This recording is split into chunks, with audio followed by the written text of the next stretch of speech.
All right, welcome to Bench Talk Live. Great podcast for you today. Excited to be here. Battling this humidity right now. It is hot. Um, the temperature is up there, but more that damn humidity. And I'll tell you what, I never understood why women would complain about their hair frizzing until I grew this beard out. And let me tell you, when it's hot and humid like this thing's just gonna. You'll probably see by the end of this podcast, guys. This thing's probably gonna be boom out here. So we'll see how that goes. Anyways, excited to be here with y'all.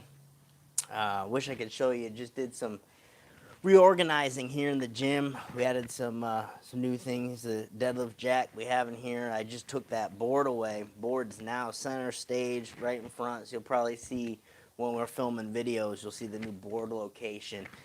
So move some things around in here. So um, hopefully y'all will like it. Got the bench heavy here from Massonomics. That poster. I don't think you can see on the YouTube, but anyways, we got some great questions to do, so let's get into it. Taking questions. Sip of coffee for the working man. My Mets mug celebrating opening day Thursday, I believe, in the MLB. So I'm excited to see some baseball. Sip of coffee for the working man. Thinking of some new shirt ideas. Um, Let me know what you guys think. I have one idea where um, it's this ain't a bounce house graphic. Pause your reps. So I got that idea coming out. Also, have a few others too as well. But let me know your thoughts on that, guys. I think that'll be a cool shirt. Sip of coffee for the working man. I'd love to make that a shirt as well. Matt says Murder Hornet shirts. That'd be something. That'd definitely be something. OHJ. Thoughts on hammer strength machines for bench development. I'm a big fan of the hammer strength machines, especially that brand. I think they make some great equipment, including the pressing equipment, decline, incline, regular bench. They make a lot of different stuff, and the rowing machines I really like. So I'm big on that. I think it's just good to have variation in there. Of course, I'd like the staple of back work to be some type of a barbell row, whether it be a banded barbell row, just a barbell row, Penland row, off blocks with bands, chains, whatever. Some type of free weight row to be your big back builder. But I think machines can complement that very well, and you can really get targeted because of that locking you into a specific range. So I do think machines are a great tool to have in your arsenal, and I love especially the decline hammer strength machine. Very easy to use, get a great contraction in just primarily the chest. So I'm a real big fan of that machine, that decline hammer strength machine. JJ Krugby, Thumbless Grip really changes the torque in my shoulders. What degree of strength loss do you think it accounts for? So Thumbless Grip, now I do think it can potentially hinder you a bit. I don't think you're ever going to be at your full potential when using a thumbless grip because obviously you don't have that torque. Um, but you may not even notice that because you're getting so much out of your back now. And that's the thing, the thumbless grip, I really think will allow you to tap into your back a lot more effectively. And we got some glare here, just trying to, my whole face is whited out here on Instagram. Um, but with the thumbless grip, it allows you to really get into your back a lot better. So you may notice no difference at all, but if you're very good at torquing into the bar and getting a lot out of that type of activation, then you will experience some degree of loss of strength. But for the most part, I don't think people will really even notice because they probably weren't getting a ton out of that before. Plus, you were mentioning it changes the torque in your shoulders, so probably benching normal was causing you some issue in your shoulders, and that's going to hinder your ability too. So, doesn't necessarily have to count for any loss. It just depends on the person. But I do think it hinders your top potential, all things considered, if you were feeling good, moving good, all of that. Sip of coffee tea, guys. Get some more questions popping in here. Matt says, when would you work speed plyometric? Would that be in prep for a meet, off season, or before starting meet prep? So I know you mentioned that before, Matt. I don't really refer to it as plyometrics. I don't really program anything for that specifically, but speed work, yes. Speed work predominantly for the bench press, unless someone's running a conjugate style training program. We're probably going to use that only as a deload, and that's not even all the time. Definitely not in the meet prep, because I typically like to have another progression on the second bench day. So probably only if you're looking at a 12 to 16 week training cycle, we're probably going to have speed bench in there once or twice. But other than that, I'm not a huge fan of the speed work in the bench. If it makes sense, we'll go with it. Certainly have athletes who do bench 3 times a week, and one of those days is a speed focused day, since we can work with very light weights. Not going to hinder our ability to recover much.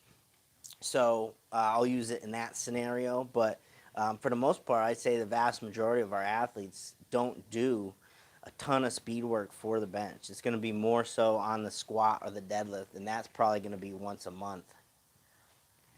Alex Perez, what's up, my friend? Hey, coach, can you touch more on bending the bar, spreading the bar? Yeah, absolutely. So, you know what I think would be best is if I actually grab a PVC to demo for you guys. So if you could just hold on one sec, I think that will really help get the point across. So I'll be right back.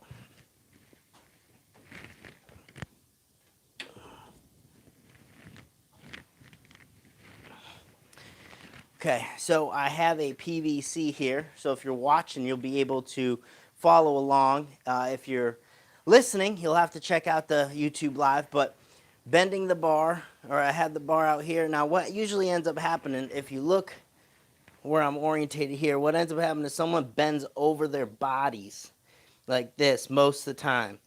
Okay? What I'm looking for when I'm saying bend the bar, I want to see someone with their scapula. That's the key. When you bend the bar, you need it to be connected with your scapula, right? I'm looking to pinch, retract, lock down, and then bend with my back. And you can see if I shoot in too much, I'm probably disconnected from my back. Right here, I have no activation through my scapula. I'm just kind of bending the bar. But if I lock down with my scaps and I use my back, the movement comes from what's going on in my back. All right, I'm not going to turn in a ton, but I'm going to get a bend that's around towards my feet. Okay, and that's the key. And what I usually find is faults is that bend happens without being connected to the scapula, and that's an issue because elbows will just shoot in, turn in, and then also just bending the bar in the wrong direction.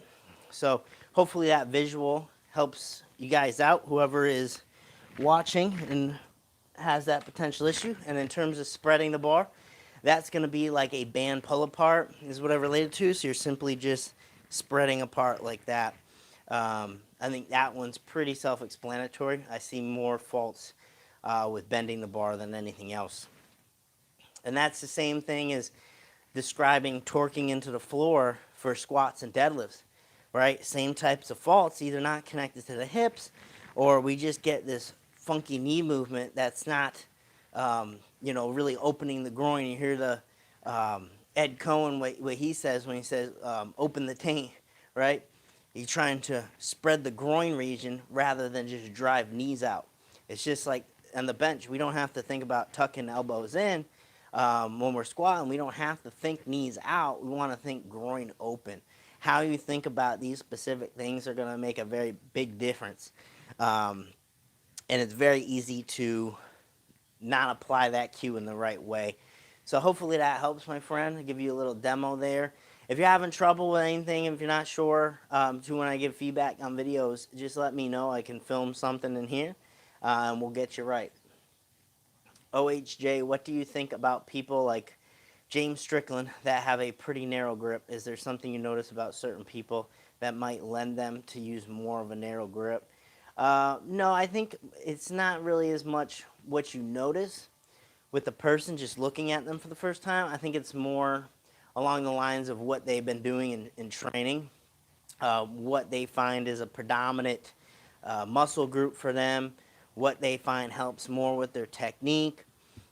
Perhaps going closer grip. Maybe someone feels like they can load their back better. Then great, go for it. I'm all for it. Um, but I think it's more what you learn while you train, and that's going to take some time. You'll learn your weaknesses. You'll learn where you have faults in technique, and then you'll kind of structure where you want to grip the bar around that. Versus just this person looks like this. We're going to wide grip them. It's not really that cut and dry. So. Yeah, I think it's really just something you're going to learn as you go through your training. Sip of coffee to you. Logan Barbell. How often should I be going into a shirt or supportive gear, Bench Daddy slingshot, in training? Should I keep a week in between before using gear again? So again, this could be a little bit dependent on the person, depending on how they're recovering. For example, I haven't really been pushing squats and deadlifts as much right now. I've been really focusing on what I'm doing with my bench. Therefore, I'm recovering a lot better because I'm getting that real primary bench day in where I'm going heavy in the shirt, but then I really have a full week of rest. Another bench day in there, but it's not super taxing. So in terms of really heavy weights, just getting that stimulus once a week. So right now I'm in the shirt every week. I'm loving it. I'm feeling good. And that hasn't always been the case. Usually 1 week, and then that second one is kind of a trash session, like it's up and down, and then I'd really need a break. But I was also pushing heavy squats, heavy deads. So it really depends on the recovery, how the structure of the program is set up. If you can be in your shirt every week, listen, when I was pushing towards 500 bench, 600 bench even, I felt like I could go in the shirt every single week. It wasn't a big deal. I was recovering. And then as things got on, maybe my work capacity just wasn't as great either. My recovery maybe wasn't as great, but I was finding I couldn't be in the shirt that much time. So I was having bad sessions. I was feeling beat up. And, I had to go 2 weeks in a row, take a week off, and get back to it. And that worked for me for some time, and I still made progress that way. So I don't think you're missing out necessarily if you can't be in the shirt every week, but the more you can be in it, I think is a benefit to you, more so in technique than anything. But yeah, it's just really dependent on how you're recovering individually. That's going to be different. So, and depending too where you're at in your strength, right? So if you're not quite at that higher echelon yet, where you're really pushing some massive weights, you can get away with a lot more work. If you're really benching a lot of weight, it's going to be a struggle to keep it up every week. Um, and it's really dependent, I'm finding too, on how hard you're pushing squats and deads. So you have a tremendous advantage as a bench only competitor. You can see a lifter such as Jimmy Cobb, world record holder, one of the top 3 benchers of all time. You see him pretty much almost every week in his shirt. Sometimes he gets away from it a week here and there, but he's very conditioned to doing that. He built that up, but he's also not competing in squat and the deadlift. So it really allows him a tremendous advantage towards his bench press. And that's why the bench only lifters are really the top, the top guys. Talk about Tiny Meeker, Ryan Kennelly, Jimmy Cobb, they all competed bench only. Tiny did some stuff, push, pull, and things like that as well, but they really focus on the bench. That was their primary objective. They're pushing those weights. So, it does lend you tremendous advantage in terms of recovery. JH, I used to train over 20 years ago. Now I'm back to training. My bench is 135 kilograms with 80 kilograms body weight. The problem I have is with warm-ups. Whatever I do, it takes 30-40 minutes to reach bigger weights. So is that more warming up before you even get onto the bench, or is that with the bench itself, taking your warm-up sets, that's taking you 30-40 minutes? And why is it taking that long? Is it, you're just not able to connect a certain technique, like locking the scaps down, and you need more time to get into the groove with that, um, what's preventing you from doing that faster? That's what I would try to pick out. Is it a recovery issue where you're huffing and puffing after a set? There's a lot of different factors. So I'd find what's delaying you, and then I'd work to attack that. So it could be a recovery, could be conditioning, it could be that you just need more soft tissue work on a specific thing. And then once you nail and dial that in and find the movements that actually really help you, you could dial that in. Like for me, I'm finding I'm really connecting with doing the peanut ball on the T-spine, doing that before a session, hitting my traps, and doing scap pull downs, just trying to get movement in the shoulder blades. That's been helping me tremendously connect with that scaps down cueing. Whereas if I didn't do that, a lot of times when I press, I'll just end up gliding out, and I just can't hold that retraction as good. So I'm finding out the specific movements that are going to help me. I can eliminate some of that extra fluff that might not be as beneficial, and then I can keep my warm-up more short and sweet. And that sounds what you would need to do, my friend. Matt says, what's a big bench breakfast look like? Again, I would not be the person to ask for nutritional advice. I'll tell you that right up front. But for a big bench, usually if it's a bench day, if it's a Friday, so especially now that I'm not pushing squat and a deadlift, Friday is no holds barred. I'm going to try to eat as much as I can, probably the Thursday, the night before, into that bench session, which will be Friday night. Okay. And, it's no holds barred. I'm going to eat as much as I can. I'm going to hydrate as best I can for that particular session. The rest of the week, I'll be a little bit more dialed in, I guess, with dieting or whatever my goal is at the time. So I will eliminate some carbs. I will, time the carbs better, take the calories down. But you're talking breakfast on a bench day. It's really just whatever I can get my hands on, to be honest with you. And I'm a big fan of the McDonald's Big Breakfast with hotcakes. Got to get the hotcakes. And I love a good hotel breakfast. I was upstate this weekend, and they had a really nice layout for breakfast. You had the apple, whatever sausages, super good. Chicken sausage. It was a chicken apple sausage. The Redskin potatoes. I don't know if we can say Redskins anymore because the Washington Redskins are out. So I had mahogany potatoes, and delicious. They're by far my favorite. And the eggs, I actually like the powdered eggs. I mean, these weren't powdered, but I love those little powdered eggs you get at breakfast. I like those better, to be honest with you. So, yeah, Logan Barber loves me some McDonald hotcakes. Me too, my friend. You gotta get the big breakfast with the hotcakes, not without. Because then it's a small breakfast. If you want a big breakfast, you need the hotcakes. All right, guys, we're going to answer some questions that came in from Instagram the other day.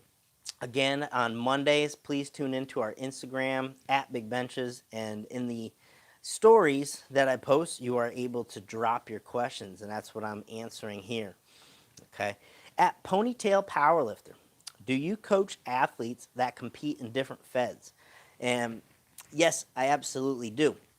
We have athletes who competed, trying to remember them all: RPS, XPC, USPA, USAPL, WOBDL, which is actually pretty big down south. And then, multiple international feds. There's a federation in Great Britain, UK. I'm not sure exactly what it is. It's the IPF affiliate, I imagine. And Joan, our South African representative, she competes IPF. I think she's going to explore WRPF. But yeah, just different feds all over. I mean, there's so many of them. But I would say USPA and RPS are the big ones. Local lifters around here, RPS is prominent. So we do a lot of those meets locally, New York region. And then our lifters down south in Texas, California, USPA. I mean, they're pretty much everywhere, so it's hard to miss them. And WOBDL is really big, actually, down south, I think, and out west. It's a push-pull only federation, so there is no squatting. So that's actually a pretty big one. But yep, definitely do have athletes that compete all over, which is really exciting and interesting. And I really enjoy that aspect because they are different. RPS, it's going to be much more friendly for like an equipped lifter. They have a monolift. Um, the way the bench is, a good cushion to it. The equipment's just going to be different, as opposed to like USPA. You have specific issues that might pop up, or things that might be a little bit better.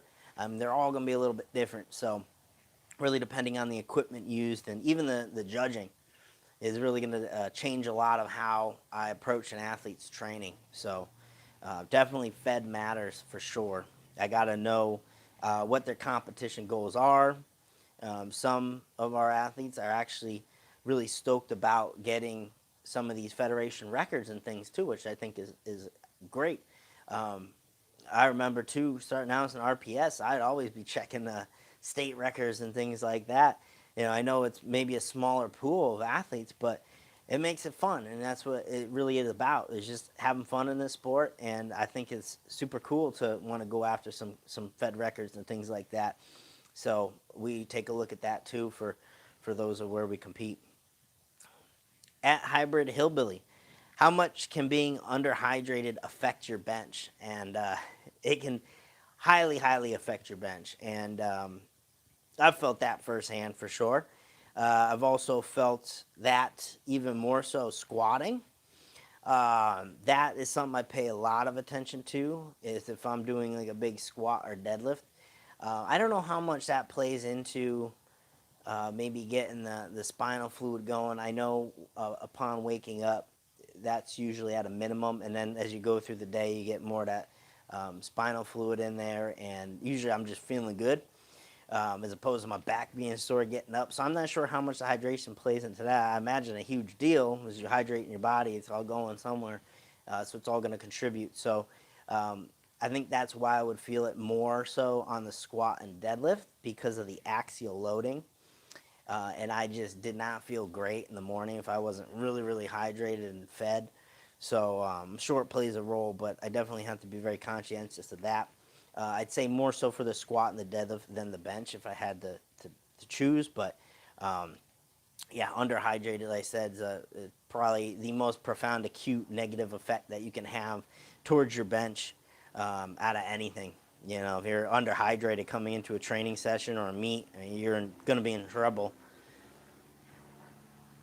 Matt says your discs are taller in the AM due to them being more hydrated. They squish out as you load against gravity.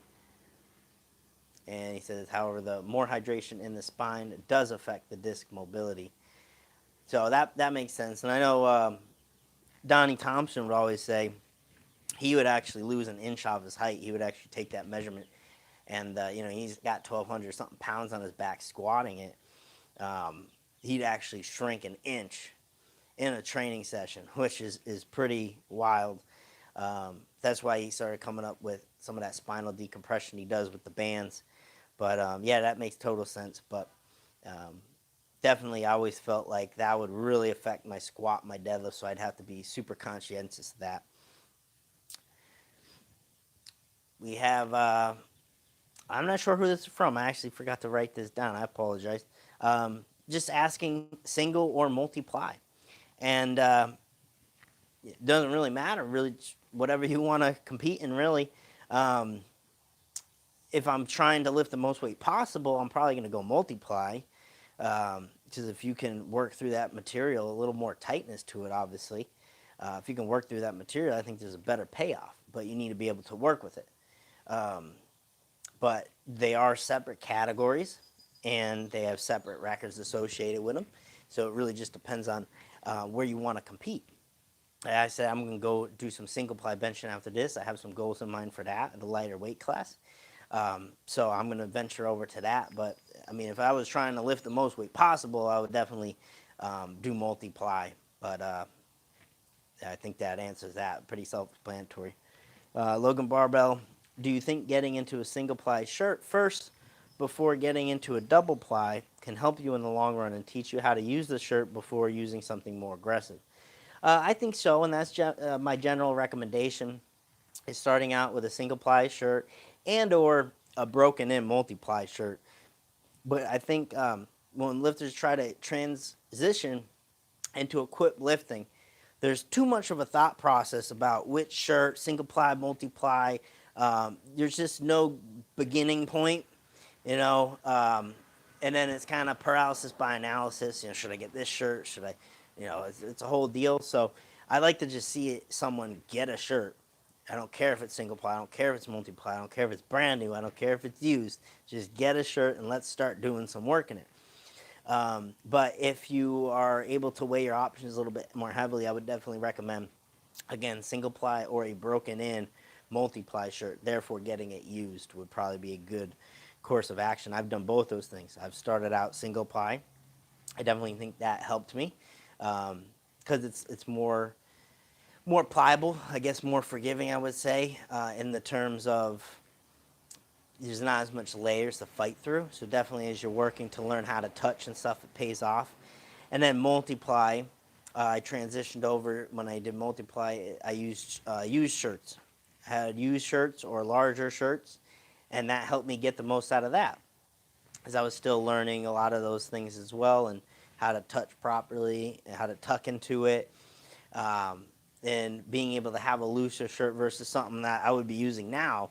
Like now I'm comfortable enough I can get a brand spanking new shirt, super, super tight, be stuck in it like this, literally not be able to get my pinkies anywhere near the knurling, and be like, this is okay. You know, it's kind of like that meme where you're sitting in a fire at a little dog and he's like, this is fine. You know, everything's burning down. Yeah, I'll be in a shirt like this. This is perfect shirt for me, guys. Perfect shirt. Because I'm confident now in ability to be able to loosen that up and break that in. And then now at the level I've gotten to, it's like after I use that shirt, for me, it's pretty much cashed out unless I gain some weight, because the stretch that's going to occur in the thing, I'm ready for a new one. So it's like almost to the point where I'll be getting a shirt per meet kind of deal if I want to really maximize that pop. But it's also benefit me. I don't travel far in terms of range of motion. So I can get a shirt like that, get a shit ton out of it, but then it's pretty much by the wayside. I don't really need it anymore. It's just a good training shirt at that point. Sip of coffee to the working man. And more questions popping in. I got one here from at Max Whitman 7777. What is your raw bench? My raw bench is 440 pounds. I set that last year. Is Inzer Rage X a good single ply shirt for beginners? And to that, I would answer, again, I really think you can jump into any shirt and find success. In terms of what you get more out of, I lean towards the Titan Super Katana. I really like that shirt, and that's kind of well known around as one of the top single ply shirts you can have. Although I think you can find success in the Rage X too, so I wouldn't really get too concerned about the brand. Just get a shirt, but I would definitely probably lean towards the Super Katana with Titan, if any. So that would be my general recommendation there. Logan Barbell said, I was thinking of getting a Titan Fury or F6 shirt. That's why I asked. Yeah, so either one of those is a great learning shirt. The Super Katana is going to be a little bit more aggressive. I haven't used the Titan Fury F6, but I do know that the Super Katana is a more aggressive version. But I think just getting a shirt, I think that'll be fine. There's also that cost perspective too. I mean, some shirts are more expensive than others. You don't have to break the bank trying to get something new, because you're probably the first shirt it's going to be serving you better more as just a training shirt, because you don't really have a benchmark to shoot for in meets yet. All right, it's not like you have, hey, this is my top multiply, or I'm sorry, my top equipped bench. You know, it's like, hey, I'm just setting a benchmark. So that first shirt you get, I really wouldn't worry too much about it. I would just get something that'll set you up for using more aggressive equipment and continuing to progress those numbers, instead of starting off with the Cadillac. You know what I mean? But yeah, that'll be a great route to take. And Logan Barber says, do you think having a bigger belly helps you in the bench? Absolutely, 100%. That definitely helps a shit ton. Um, that's why you need to have your beer belly. All right, you got to grow your belly, guys. Um, Unless you're competing lightweight. And then you slowly see your belly disappear. That's what's happening to me right now. I don't have quite as much of it. I certainly have enough of it, but don't quite have as much of it. Had a great question come in from @VinRaya. Bow tie. I'm talking about the Donnie Thompson bow tie. When and why to wear it? Is it good for office workers? So my thing with the bow tie, I definitely have one. I definitely utilize it. My thing with the bow tie is it's not a fix. All right, it's not a fix. It's one of those little harness things you kind of put on your back, loops around your shoulders, pulls your shoulders back into a good position. So it's like I'll have perfect posture here. Um, but you can still slouch in it and everything. So it's definitely not a fix. Just putting yourself in this position, I don't think it's going to fix anything. I think there's going to be certainly some strengthening components. You're going to want to do this on your own just more regularly as well, instead of having that assistance. But I do think it helps because it brings more awareness to the positions you're in. If I'm wearing, like, so if I'm just sitting at the desk, very easy for me because my body already wants to pull me forward to move over here and just chill out. But if I have the bow tie on, because that thing's pushing me back, if I slouch down, it's digging in more now and stuff. So it makes me aware, all right, I got this thing on, let me sit upright, let me do that whole shindig. So it's more of an awareness thing that helps you stay in these good positions more than anything. How long to wear? I think you can wear as long as you want, as long as it's not digging in and cutting off your blood flow and shit, which can happen if you get the more aggressive version. The black, I want to say they call it the formal. That one is a little bit more forgiving of a material, so it's usually a little more comfortable for a longer period of time. The yellow and red one is more of a knee wrap almost type material, and that dig into you sometimes. So yeah, that's my thought on the bow tie. I think you can wear it as much as you want. I think it's a good awareness tool. I certainly think it'll help, but it's not like a band-aid. It's not a quick fix. It's not like a magic wand. It's more like a little band-aid, and you still gotta do the work on your own to get yourself where you need to be. And but it's certainly a good tool to increase awareness. Matt says, need to work thoracic mobility to allow your spine to get back and then strengthen. Yeah, absolutely. That again, I think that's a great tool, but the bow tie's not going to do that for you. So um, if you're looking for it to just fix all your issues, that's not going to be the case. All right, guys. So that was my questions from Instagram. So if we got any more here, I'll be happy to answer them for you. Or if you just want to shoot the shit, talk training, whatever you want to do here. But let's get some more questions in. Appreciate everyone tuning in. And we're doing the 10K a day step challenge right now with our team. I missed the other day. I'm real pissed about that, but just had a lot I was focused on, and also trying to cook a brisky on the Pit Boss smoker. That damn thing took a long time. So yeah, so we were doing the 10K a day challenge. We'll get our little Fitbits and shit and trying to hit those 10K, and that's about good 2 walks a day for me, 2 small walks or 1 big walk. But definitely helps a ton for work capacity conditioning and just having better recovery, just being not a couch potato fat slob, you know what I mean? So just trying to keep moving, is really the name of the game, and that's just being a good human being. We're meant to move. It's going to do a ton good for everyone's health, so I'm really excited about that challenge. Logan Barbell, do you think a floor press would help with a right off the chest mid-range sticking point? I think more so for mid-range, for sure. I don't think right off the chest, especially with a floor press, just because the dynamics of it change a little bit. You're not set up on a bench pad going through that same technique. So the floor press, certainly more for the mid-range than anything. I wouldn't really use it or think of it as a off the chest strength builder.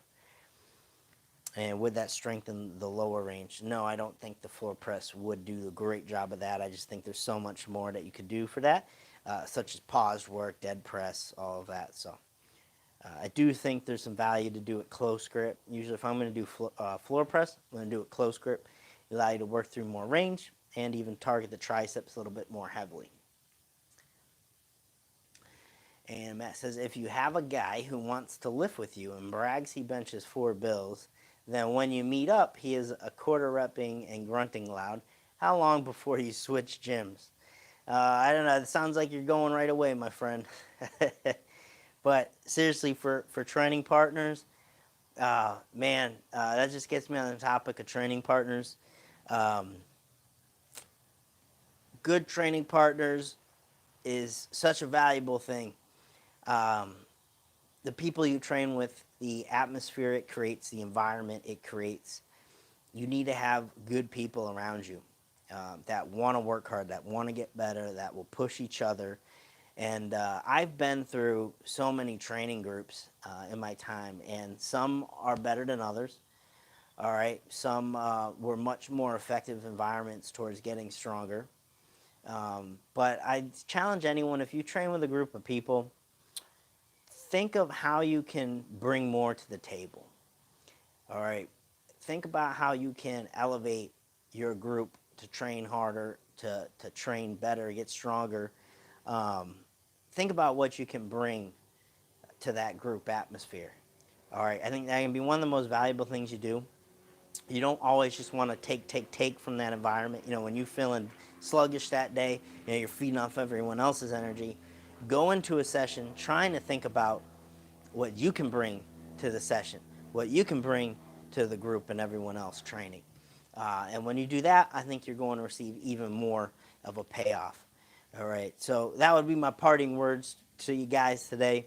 If you train with a group of lifters, even if you casually are just around another group of lifters, I challenge you all to think of a way next time you encounter them, how you can contribute more to your group, how you can contribute more, whether that's just the atmosphere of cheering someone on, spotting a little extra, just making sure people are safe, pushing people, challenging people. I think that's huge. Getting a battle going, getting a good challenge going, pushing each other to the next level. You guys will get so much stronger so much quickly. So I think that's a great thing to part on, everyone.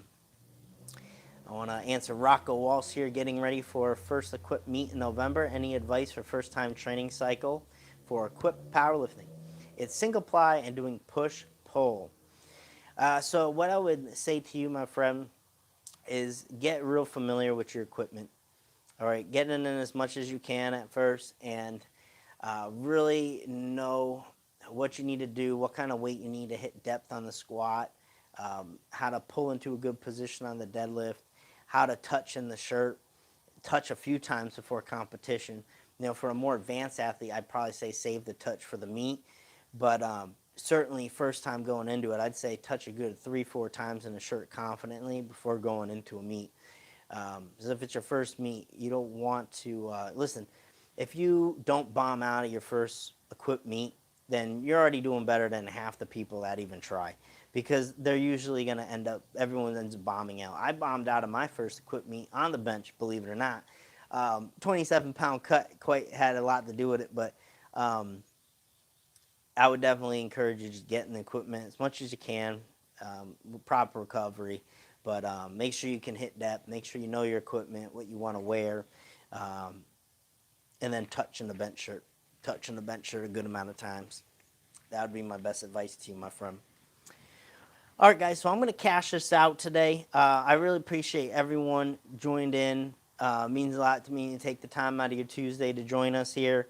And then, hey, set the reminder, next Tuesday, 12 p.m., I'm super excited to be back at it with you guys, answer some questions. Please consider checking out our VIP membership program. There you'll be able to access all the programs that we sell on our website completely free. You'll be able to interact with our community of lifters. Like I said, we're doing the 10K a day challenge right now. It's a lot of fun. You'll be able to get coaching critiques. You'll be able to get a discount to our website. Just a lot of fun benefits in there. You'll get exclusive content. So if you enjoy our YouTube videos on the bench, you'll receive some stuff. We talk about different accessory movements, deadlift technique, squat technique, programming, things like that. So definitely consider going to bigbenches.com, checking out our VIP membership. And if you have any questions on that, feel free to email me. All right, guys, I appreciate everyone tuning in. I'm going to leave you with a sip of coffee for the working man. All right, hopefully the Mets aren't sucking. Every time I see them doing any kind of like spring training thing with the Yankees, they're getting their ass kicked. So it's a great start, guys. It's a great start. But we are getting baseball Thursday, so cheers to that. And I will see y'all all next Tuesday. Thanks for